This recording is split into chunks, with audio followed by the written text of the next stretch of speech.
Saudara-saudara yang terkasih dalam nama Tuhan Yesus Kristus, selamat pagi. Mari kita beribadah sejenak. Kita menyanyikan buku ND HKBP dari nomor 75 ayat 1.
Kasih karunia dan damai sejahtera dari Allah Bapa dan dari Kristus Yesus Tuhan menyertai saudara-saudara. Amin. Saudara-saudara, firman Tuhan renungan harian Jumat 7 Januari 2021 dari kitab 1 Korintus pasal 15 ayat 10 mengatakan, "Tetapi karena kasih karunia Allah, aku adalah sebagaimana aku ada sekarang, dan kasih karunia yang dianugerahkannya kepadaku tidak sia-sia. Sebaliknya, aku telah bekerja lebih keras daripada mereka semua, tetapi bukannya aku, melainkan kasih karunia Allah yang menyertai aku." Dalam bahasa Batak Toba mengatakan, "Alai nadiau nuain sian asini rohani debatado ubahen nadapot jala dang nama gopo asini rohana natuawi ai kumodang do nahu ulahon sian nasida saluhutna alai idada au tahe asini rohani debata natuau ido." Demikian firman Tuhan. Saudara-saudara, jemaat Korintus mungkin memiliki lebih banyak masalah daripada gereja lain manapun dalam Perjanjian Baru. Satu masalah menonjol di atas semua masalah yang ada, bahwa mereka mulai meragukan kebangkitan Kristus. 1 Korintus pasal 15 ayat 12. Paulus harus menjelaskannya karena kebangkitan Yesus dari kematian adalah tema sentral dari iman Kristen. Saya menyukai gambaran tentang kehidupan Paulus dan pekerjaannya. Kadang-kadang orang berpikir bagaimana kasih karunia dan pekerjaan berjalan bersama-sama.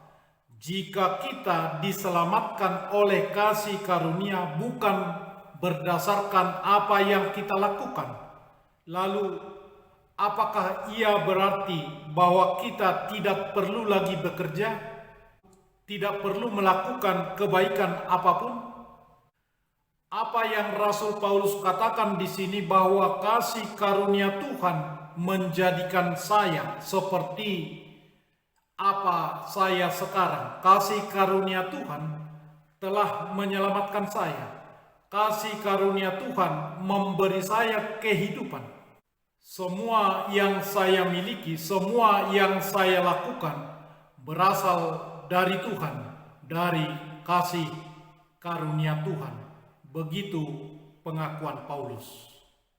Kalau bukan karena kasih karunia Tuhan, Paulus tidak layak menyandang gelar rasul. Didasari oleh kegiatan masa lalunya sebagai penganiaya jemaat saat itu, Pemahamannya tentang kebenaran dalam menaati hukum Taurat dianggap tidak bercacat. Filipi pasal 3 ayat 6. Ia pelaku penangkapan dan pemenjaraan orang-orang Kristen. Dalam usahanya tersebut, ia penuh semangat untuk menghapus iman kepada Kristus. Setelah kebangkitan Yesus dari kematian dan kembali ke surga, dia penuh semangat untuk mematahkan kepercayaan tersebut. Mengapa Allah memilih Paulus untuk memberitakan Injilnya kepada dunia? Sehingga Paulus mengatakan, "Tetapi apa yang dahulu merupakan keuntungan bagiku, sekarang kuanggap rugi karena Kristus." Filipi 3 ayat 7. Kristus yang bangkit menangkapnya dalam perjalanannya untuk menganiaya orang Kristen, dan Kristus mempertobatkannya kepada iman di dalam Kristus, menugaskannya untuk membawa Injil ke dunia, terutama kepada orang-orang yang bukan Yahudi. Kisah Para Rasul pasal 9 ayat 3-6, pasal 22 ayat 6-11. Semua itu terjadi bukan karena Paulus layak mendapatkannya, tetapi karena kasih karunia. Karena kasih karunia, Paulus menjadi seperti sekarang ini, menjadi utusan Kristus dan memberitakan Injilnya. Oleh kasih karunia yang cuma-cuma dari Tuhan, Paulus menginformasikan dirinya, diubahkan oleh Tuhan, dan diutus memberitakan Injilnya. Rasul Paulus pun tidak menyia-nyiakan kesempatan anugerah tersebut. Dia menanggapi kasih karunia Tuhan melalui iman di dalam Kristus dengan memberikan diri, hati, jiwa, dan pikirannya menerima misi tersebut. Dia bekerja lebih keras daripada rasul lainnya. Dalam pertobatannya mengikuti Kristus, ada banyak misteri dan kebenaran tersembunyi yang Tuhan berikan kepada Paulus. Mengejutkan bahwa supaya Paulus jangan meninggikan diri karena pernyataan-pernyataan yang luar biasa yang dia terima dari Tuhan, maka Paulus diberi suatu duri di dalam dagingnya, yaitu seorang utusan iblis untuk menggocohnya supaya Paulus jangan meninggikan diri. Tentang hal itu Rasul Paulus sudah 3 kali berseru kepada Tuhan supaya utusan iblis itu mundur daripadanya. Tetapi jawab Tuhan kepadanya, "Cukuplah kasih karuniaku bagimu, sebab justru dalam kelemahanmu lah kuasaku menjadi sempurna." Sebab itu Paulus terlebih suka bermegah atas kelemahannya, supaya kuasa Kristus turun menaunginya. 2 Korintus pasal 12 ayat 7 sampai ayat 9. Paulus mengatakan, "Tetapi karena kasih karunia Allah, aku adalah sebagaimana aku ada sekarang. Dan kasih karunia yang dianugerahkan kepadaku tidak sia-sia. Sebaliknya, aku telah bekerja lebih keras daripada mereka semua. Tetapi bukannya aku, melainkan kasih karunia Allah yang menyertai aku. Sebagaimana Rasul Paulus, kebangkitan Yesus memampukan kita untuk bersaksi baginya." Amin. Marilah kita berdoa. Ya Tuhan Allah Bapa Surgawi, kami berterima kasih karena kami juga mendapat kesempatan seperti Paulus. Oleh kasih karuniamu lah kami ada. Oleh kasih karuniamu kami diselamatkan melalui iman di dalam Kristus.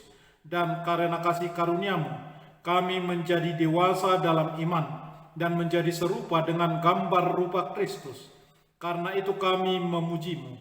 Terima kasih untuk teladan Paulus yang telah membantu kami untuk memahami bahwa bukan usaha kami sendiri dan bukan karena kerja tangan kami sendiri maka diperhitungkan sebagai kebenaran, tetapi karena kasih karunia Tuhan yang menyertai kami. Kasih Tuhan bekerja melalui kami.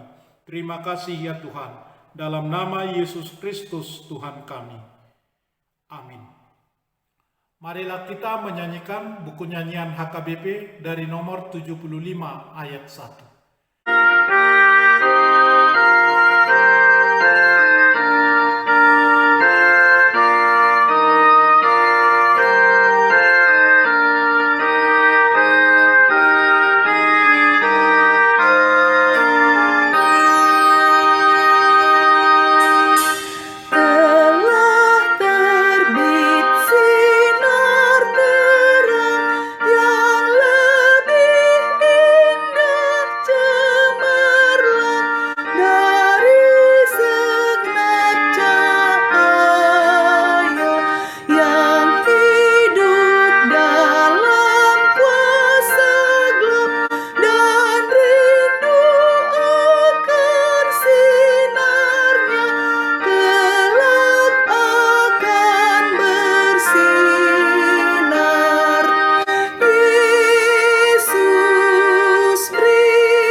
Kita bersama-sama berdoa dengan doa Bapa kami.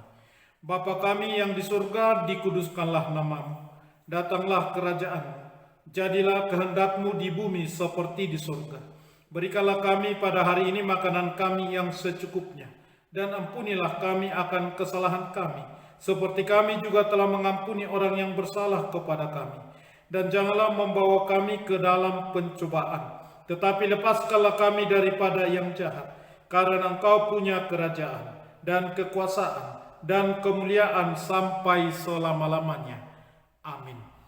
Anugerah Tuhan Yesus Kristus, kasih setia Allah Bapa, dan persekutuan Roh Kudus menyertai saudara-saudara.